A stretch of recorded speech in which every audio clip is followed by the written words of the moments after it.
Hello, my beautiful people. Nora Finch here again. I don't know why I'm calling this a casual convo, but it's definitely not scripted by any means. I just wanted to jump on here and wing it because I just got off of the phone. Well, I thought this would be something interesting to talk about. I just got off the phone with my stepdad in Thailand. So he is a white guy. For those of you who haven't listened to me before talk about him very much, my stepdad was in the Air Force, and I didn't even know that being a navigator this whole time, he flew for like 10 years. What is it called? Like a C-5? I don't know. These big ass planes that drop like literally fire trucks and stuff out of them. And a bunch of other types of, I'm sure, different types of vehicles. But anyway, he's one of my biggest influences, and we most almost always have just nonsense, almost Seinfeld. If you've ever seen that show before, conversations just about dumb shit or whatever, and it's just great, and we just crack up and laugh. Anyway, he's been over there. I want to say in Thailand, like at least 10 years, and they moved back over there. So after the Air Force, he and my mom, he always wanted to drive a big rig truck, Schneider truck on the road. And I think he did that about 6 years, something like that. And then basically they ended up retiring over there. And after she passed about 4 years ago or something like that, he stayed over there and remarried. So I just wanted to speed you up on his situation. So anyway, today's conversation was interesting. While it's kind of serious, we still ended up laughing, but it provided a lot of kind of interesting things for topics of conversation. And one of them being, we were talking about his healing process after my mom passed. And I thought it was really interesting at the time. We were revisiting it today because he was talking about it, telling somebody else that he was in the Air Force with. But what's interesting, and not only from a male's perspective, is he said that basically took him about 90 days to, if you want to say heal or just come back to reality, because he was like a walking zombie. And he's basically saying that basically just one day he just woke up and he felt better. There was no plan of action. There was no anything. He just basically, it was a waiting period. And he was talking about how having a support system, talking to people like me and his sister and his mom was really helpful. He didn't go through any therapy. He was over there, in Thailand alone, doesn't really have any friends. He doesn't really care about all that. He likes just watching like baseball games and stuff. And how much the alone time helped him, and just how that was enough, and he was talking about how important that was. And what else did he say more so than anything? I think he just said really about the being a walking zombie, and then all of a sudden like the switch went maybe the switch went on and went back to some sort of normalcy. But then we started talking about journaling and how he's really happy that I do that, because that is like my main form of therapy. And he's like, yeah, you're just natural about it and passionate. So we went on talking about that. I'm like almost falling asleep because we talk like sometimes like for 2 hours, actually me just listening to him. But another thing on that topic of healing is that not only it's important to have some sort of outlet, because some people just turn immediately to alcohol in these situations, but it reminded me about how my sister, I know how I was going to bring humor to this conversation. So there's 5 kids, okay? I am number 5, and most of all of them are from different dads. And so I was asking him again. So I'm going to tell you like their American or white people names, okay? My 2 oldest brothers. So I was like, oh, yeah, we decided like Eddie and Johnny have the same dad, right? And he's like, yeah. And then Juan Pen, who is my sister, the 3rd oldest, my mom had with a monk. I do say that in one of my videos. I think it's my personal empowerment journey one, but that cracks my shit up. But One Pen doesn't know that that was her dad. So I don't know if that was just a one time situation.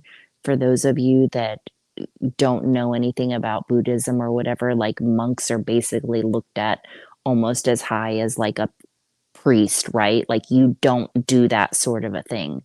So, anyway, my mom had a lot of, starting at 14, that's when she got first pregnant. So she had three by 19.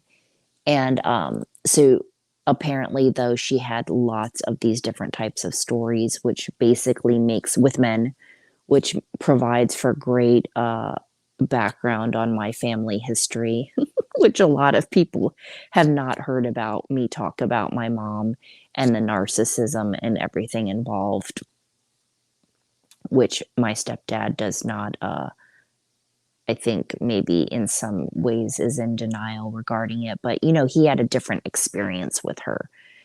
But that's not what I want to talk about. My sister, okay, One Pen. So this is just a take on. So she's basically, I don't want to say she's like totally bedridden, but she spends a lot of her time like that as a result of a brain tumor. And we got started on that topic because of how she is living now at this point, right? Watching TV and stays in most of the time. And I think she's 50, somewhere in there, like 54, I think, something like that, 54, 55. And I haven't seen her. I got to go see her. I haven't seen her in like 15 years or something. Doesn't speak a whole lot of English, but she's such a beautiful magnificence. And so basically, the story is it may be about 15 years now, but the second child she had, basically, he was born with some brain issues. And so he was special needs and needed to be watched constantly, but he was actually neglected a lot. Um, Mostly, I think, by the boyfriend. I'm not really sure the details. And as time went on, I guess they put him in a school, a special school where he did stay away from home. And he basically ended up drowning in the rice fields. And she got a call at the 3 in the morning. And after that, of course, she was never the same.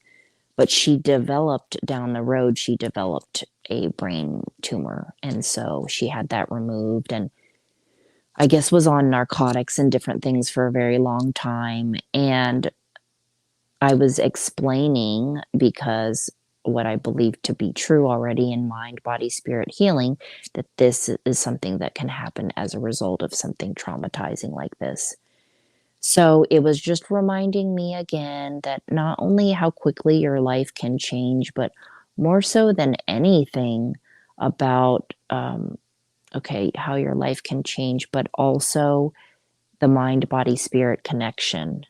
Oh, I know now. We got on to talking about this because my oldest brother, he had about three strokes. He was a heavy drinker, and he actually had told me, I think it was a year or two before he passed. Basically, he was done with this life. So basically, in other words, he said, you know, I have stuff to do over there, meaning on the other side. And so those were his last days because he knew what was going on with the alcoholism. So, and he had said that he was tired of being asked like to do things by my mom. So, these were just two examples in a conversation that we got into about these different things that happen in life and crazy, wild things, and just the mind, body, spirit connection, and all of that. So, just wanted to share with you in kind of a casual conversation that was unscripted and just kind of like I'm offering my shows that sometimes are very strategically laid out. And I always just have like these goals and lessons and things I want to share with you. And again, I said I would be putting more comedic stuff in there, but this is just a very personal, real, and very raw discussion we were revisiting again, like I said, with the death conversation and how people grieve, and people grieve very differently. And even myself, I think there's some stuff I still need to go through in regards to my mom. So that's what I wanted to say before I crash and pass out. And I am excited that tomorrow, for sure, I think tomorrow I'm going to have my abandonment episode up, a couple of them. So I'm excited to do that for you, I'm excited to get it to you, but I'm also very happy that it sounds funny to say to be happy about talking about something so sensitive and sad, but just the parts that I've been able to manage and overcome that I want to share and maybe will help some of you. Okay, so I'll see you in the next video. Have a good night, y'all. Bye.